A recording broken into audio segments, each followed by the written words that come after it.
It went about like we thought it was going to go. It was ugly. It was not going to be high scoring, right? You had a team in A&M that's really good in shutting down the run in the front seven. But what do we say, David? If there was any team that we think could pierce this front seven for A&M a little bit, it's Tennessee and the style that they run and the depth that they have. Yep. Jalen Wright last night, 19 carries, 136 yards. Jabari Small, 12 carries, 42 yards. Even Joe Milton got into the act, obviously off the zone read stuff. He had 34 yards, and then Sampson ran for 25. This Tennessee team ran for 232 yards on Texas A&M. Joe Milton did not make the routine throws routine last night, David. He didn't. He didn't. Yeah. 11 to 22, 100 yards, touchdown, interception, made a couple throws down the field. But at the end of the day, I mean, this another game where you felt like A&M, who was up at halftime again in an SEC game, then goes and scores 3 points in the second half. But you got to take your hat off to Tennessee's defense. But I thought Max, you said Caleb looked a little sped up, Blaine. Max looked really sped up to me. No, I thought Max. I'll just quickly, David. You can go ahead. I thought Max played okay. He needs to stop taking so much time in the pocket. Yes, there's multiple times where his clock has to go off sooner or later, and it's like at some point you go back to last week too, and he was doing the same thing. Yep. So I thought they played better. I think this game was hideous. If you watch this was not a pretty football game. I don't think these are two great teams. I mean, Joe Milton had 40 yards passing halfway through the third, and you still beat an A&M team. But Max has got to speed it up in his head. I thought he did a great job distributing the ball to Moose and Anais. Not as much to his brother, which I was okay with. But, man, I don't know if anybody really won coming out of this game. And what you're saying is not new. Max Johnson needs to get the ball out of his hand faster. That's something we've been saying not only for the past couple of weeks, but also last year as well. And it's not like Bobby Petrino's offense doesn't have hot routes built into the scheme, right? So, look, that's why nothing in this game was really that surprising to me, except I didn't think Tennessee would rush for quite as many yards. I mean, 232 is significant. But while Joe Milton wasn't that efficient, his ability to take the top off the defense is one of those things that can open up the run game as well. I wanted to pull up the rest of Texas A&M's schedule here. So now they have South Carolina at home. They go to Ole Miss. They have Mississippi State at home, Abilene Christian, and then they go on the road to LSU. And they're sitting here 4-3 already. I mean, how's this thing going to finish up for Texas A&M? Smells like 7-5. Smells like 7-5. And what happens then, Jake? Look, David, I hadn't really been in sports media long enough to sit here and say, all right, next year is A&M's year. I've been pointing to 2024 as when you think it would all come together, especially if Wegman can stay healthy. And I know that's like year 8 in Jimbo's tenure.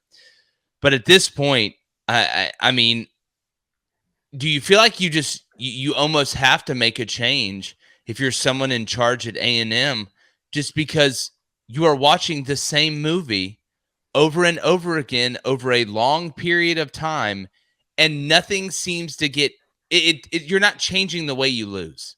A&M loses almost the exact same way.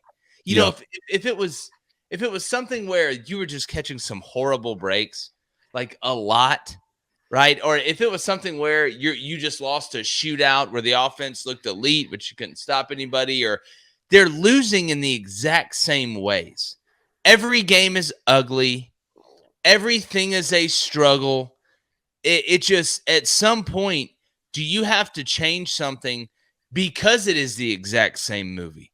And the quarterback play is just okay, right? There's not a ton of explosives in the offensive game. You get a lead, then it feels like you play conservative, and then you lose it. But how many times can you get friend zoned, A&M? How many times? How many is it going to take? How many times can the girl put you in the friend zone before you got to change your approach? You got to go buy a brand new outfit. You got to start trying to be more outgoing or something. Like it's every year, David. It's every big game. Every big scenario that A&M outside of Bama, once every 3 years? Yeah, no, you're exactly right. It does feel like this game would have played out differently if Connor Wegman was at quarterback. And I'm just wondering how many times that's going to continue to work as an excuse. Well, we had an injury at an important position. I mean, we saw that with what Zach Calzada down the stretch after the Alabama game a couple years ago. I think he was banged up, and then obviously went with Haynes King last year, and Max Johnson took the job. I like Max Johnson, but But yeah, I mean, look, Connor Wegman won that job for a reason. I think they have a chance to win that football game yesterday if Connor Wegman's the quarterback, but he's not, and you lost. And you're exactly right on. They continue losing in the same ways. I mean, Blaine, what do you see here? If it's 7-5 at the end of the year, what's going to happen? No, man. Say next year, baby. Next year's a year. 10 wins. Sooner or later, A&M's just got to get realistic about who they are. I've never seen two teams who needed a win so bad make so many stupid mistakes. It was a bad game to watch. But what do you do? I mean, if you're A&M, you're going to get rid of Jimbo and go get who? I think that they go get Mike Elko. Really? Or they make a run at Urban. You think Urban go to A&M? I think he'd go to A&M. That's interesting. I don't know. Maybe they I'm have a lot of money every time a job opens up. But again, like here's my. At some point, it's not if you were like in the middle or maybe in the lower third of what coaches are making, like A&M is accepting losing. Like, and I'm not saying they've been this powerhouse, saying won since 1939, but it's almost just like a team that's just happy with going winning 8 or 9 games. Right, like one of those programs that's like, hey, we won 8 games. Got like Purdue. Purdue wins 8 games. Hey guys, wow, that's amazing. 9 wins. You won 9 football games out of 12. That's insane at Purdue. This is Texas A&M. You're paying him basically half the vault of gold to lose in the same way every single time. Like this, it's almost like purgatory, right? Like you're just sitting in a movie theater. If purgatory was a movie theater, just watching just Casablanca over and over again. Oh, I know it's going to happen. Oh, I know it's going to happen. And it just you're paying him too much for this. Like let's be honest. So either you go in there after this year, if it's 7-5, and say, all right, Jimbo, we're going to Jim Harbaugh this situation, or Scott Frost it. We want some of our money back, and this is your last chance.